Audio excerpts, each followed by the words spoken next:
Good morning, everybody. I hope this video finds you well. Today, what I want to do is I want to talk a little bit of something that goes on in China. And this is the hukou, the family register. Back in, let me tell you how this thing got started. About a couple months ago, when I was still regularly checking on my LinkedIn, I saw a message from a guy.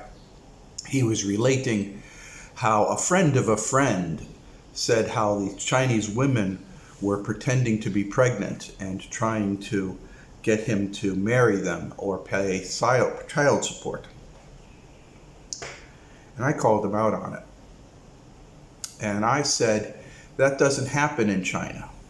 And he's like, oh, yes, it does. Oh, yes, it does. They went over and they have the birth certificate and everything. And I says, that doesn't happen in China.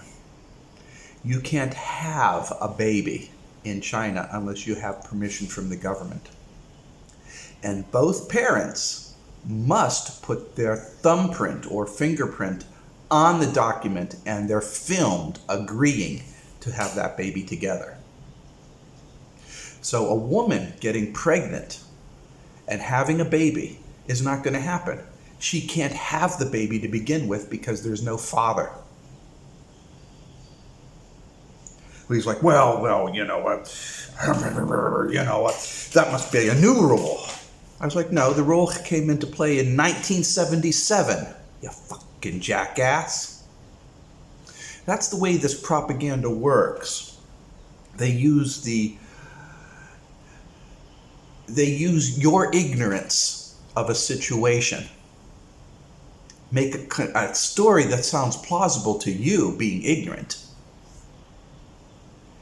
And then concoct this anti-China narrative. Very subtle, very seductive, but it's complete bullshit.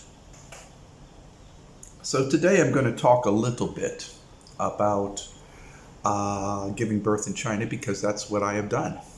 And for me, it was particularly difficult because I'm an older man, and my little MMs, my little spermy guys, they were relaxing, chilling out and everything,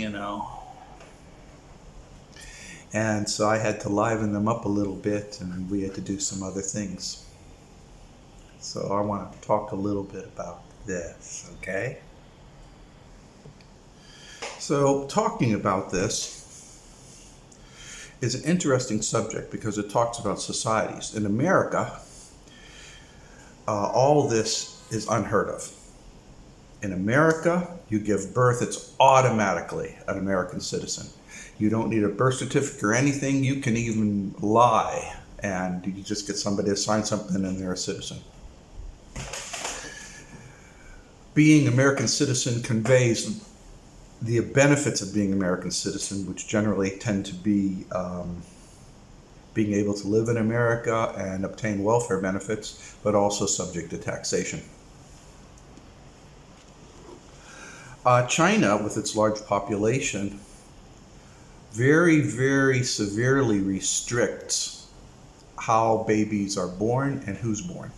Now, there was a single child policy, and this is how the whole thing came about, was to cull the population, cut it down. But over time, this system has evolved. Now you can have as many babies as you want in China. You just have to pay taxes. You want one baby, you pay this tax. You want to have two babies, you pay that tax. You have three babies, you have that tax. You have four babies, you have to pay that tax, okay? You have to pay for it. And also, you are responsible for those kids. I mean, ironclad responsible. Your thumb is on that document, right? You are the parent, and you are absolutely responsible for what happens to them. And if anything bad happens to them under your care, you are going to be in big trouble. China takes very seriously children. My wife, when found she was pregnant, we had to go through periodic checks. During the entire pregnancy, there were events where she was monitored for free by the government to make sure she was carrying things healthy to term. But also, there was a point in time when she was about 6th or 7th month pregnant, maybe 7 months pregnant, where they had to do a DNA check, and they stuck this needle up inside of her to puncture the placenta and take out DNA from the baby. And then they did a DNA check to make sure the baby's healthy. You won't find mongoloid kids in China. You won't find mentally retarded kids in China. You might from the older generation. Those days are gone. You can't have an unhealthy baby brought into China. Now, the rule says that if you decide to keep the baby, if it's termed defective, that's fine, but the baby does not get citizenship. And without citizenship, she's no longer on your hukou, or it's no longer on your hukou. And it doesn't get any benefits, can't get a job, can't do anything. And you're totally responsible, because it's your thumb, remember, for paying for their expenses. So most people opt to abort the baby if it's going to be defective in any way.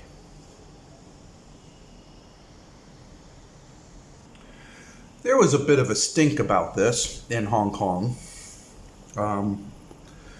Some Catholic priest raised an issue about this. I'm sure his ties to the United States government were a contributor. He started raising bloody hell, saying that God doesn't permit these kinds of things.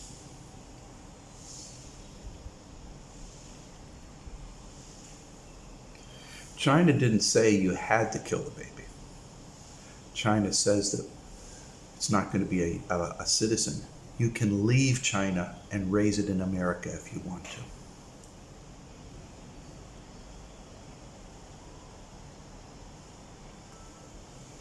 Can't be a Chinese citizen. Sounds harsh, I know, but with 1.4 billion people, I mean, you got to do something. Another thing that they do in China is that expectant mothers have to take a class and pass the class. That's right. You have to go to weekly training sessions, watching videos, and learn how to breastfeed. Even if it's your 2nd, 3rd, 4th, 5th baby, every time you have a baby, you got to go through this class. Here are some of my wife's textbooks she had to learn. There's 1, there's 2, 3 textbooks provided by the government. Government provides a lot of things. It tells you what you're to eat when you're pregnant, how to feed the baby, how to nurse the baby, the values of different meals, what's good and what's bad.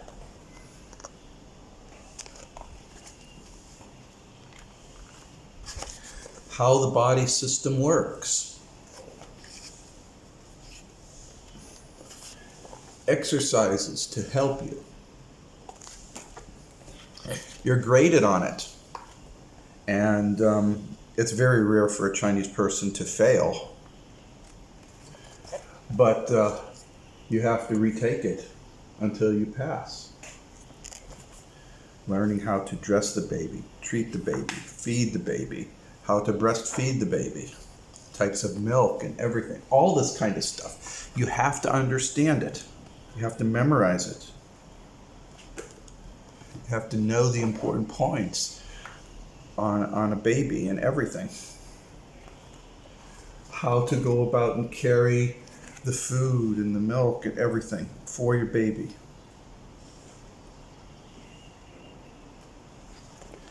all kinds of roles and systems in place on raising a child. China is very, very particular and anal about it. You bring a baby into this world, it is going to be a healthy baby, and it's going to be raised in a good, loving environment. And and you have the information to know how to do it.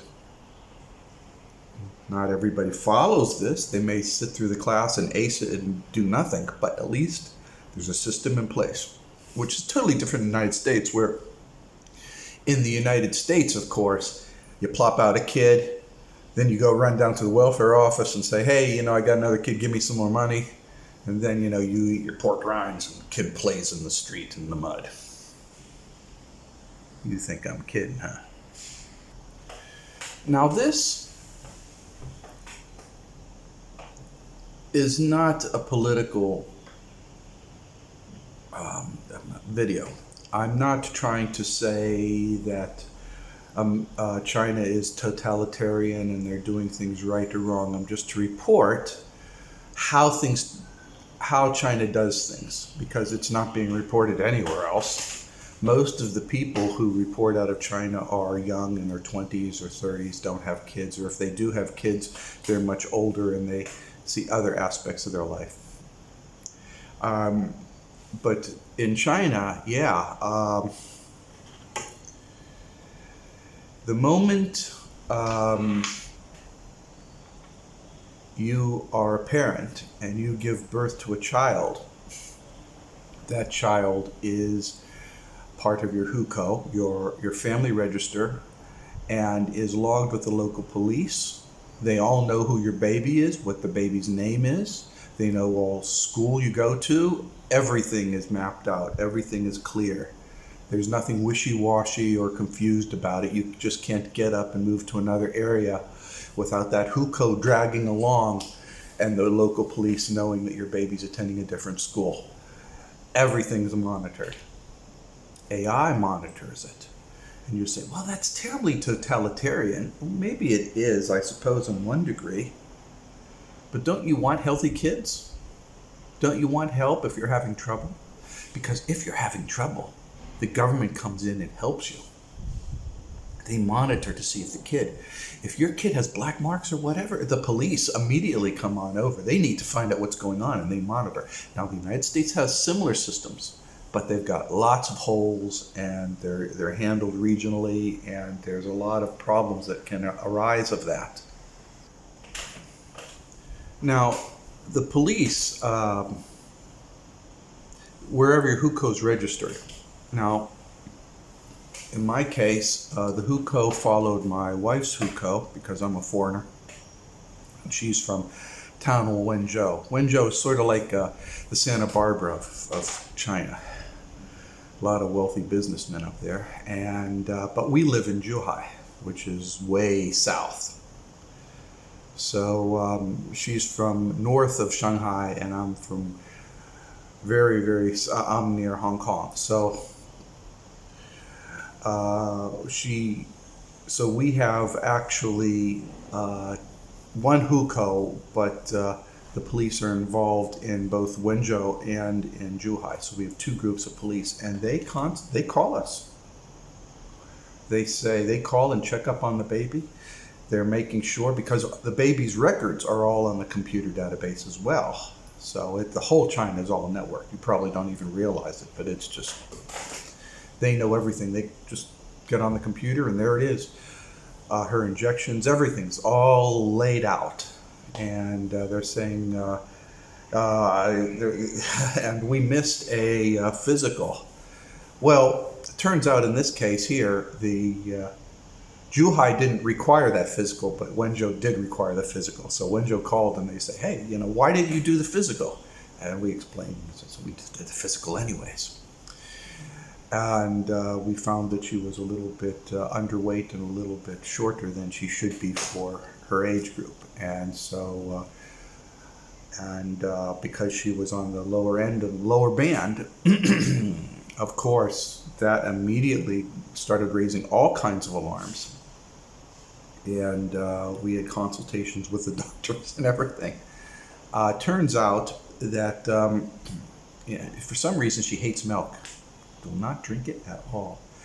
And we had been giving her this vitamin D supplement, but the vitamin D supplement does nothing unless she's taking calcium. We didn't know that.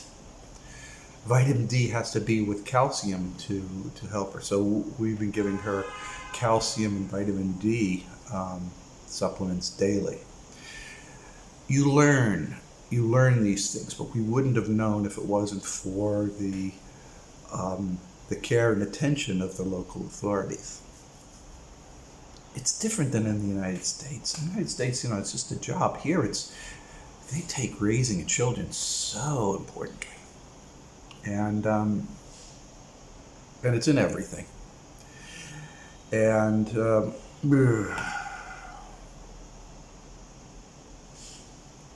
and these are things you have to understand about China. Now, so I know all this stuff, and this guy says, well, reading a LinkedIn. And of course, everybody's reading it and believing it. The Chinese women are all gold diggers. They're going to have sex with them, and then they're going to, be a baby making machine, and they want your American passport and citizenship and all that. This is nonsense. It doesn't exist. It's nonsense. It doesn't exist. Sure, at one point in time, maybe 40 years ago, a lot of Chinese wanted to come to the United States because the United States was prospering and China was very backward back then. But very few people want to go to the United States, leave China. They're okay visiting it. They want to visit it. But living in the United States, not so much. And but this idea that you can get a woman pregnant and then transfer citizenship is just a big lie. Doesn't exist.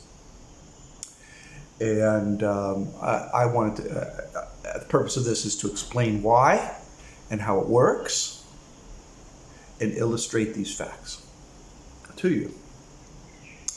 And I hope that you all appreciate them. I've had many experiences in this realm. Like I said, my wife and I both, we had to have 2 babies, mixed up our eggs and sperm together, make a little milkshake, and then inject. And we've had trouble conceiving. In fact, all the Western medicines, we're using Western medicines, and they all said you should be went to a doctor, said, you should be having babies right now, but you're not. We've done all that the Western medicines allow, but we can't. So what happens? Well, what ended up happening was the doctor says, you should go over to Chinese traditional medicine. And so we followed their advice, went to a Chinese traditional doctor. And they went and they looked at her, and they looked at her elbows, looked at her tongue, looked at her eyes, felt her back, felt her hands, felt her toes. Here. Did a couple of tests and said, you can't give birth. It's like, we know. He says, you can't give birth because your body is too cold. It's like, no, it's the right temperature. The Chinese word for cold in this instance is different than cold. It's used to describe a non-receptive womb. Her womb was not receptive to giving birth. We had to warm it up, make it receptive. So there's no English words for that, but that's what he did. So my wife went through this 2-month-long regime of smoke, burning the smoke on top of her stomach, on top of her womb, taking special herbal medicines and drinking herbal teas, making a salve and rubbing it on certain areas of this paste. All kinds of stuff. We did this weird stuff, and we had to do some exercises and stuff. And we had to do all this kind of stuff. And after 2 months, the Chinese traditional doctor says, yeah, your womb is ready now. Go try it. So at that point in time, we had 4 miscarriages. So we're going in and we're going to try again. Boom, worked, took. So I have another story to tell about Chinese traditional medicine there. Actually, I'm a big believer in Chinese traditional medicine.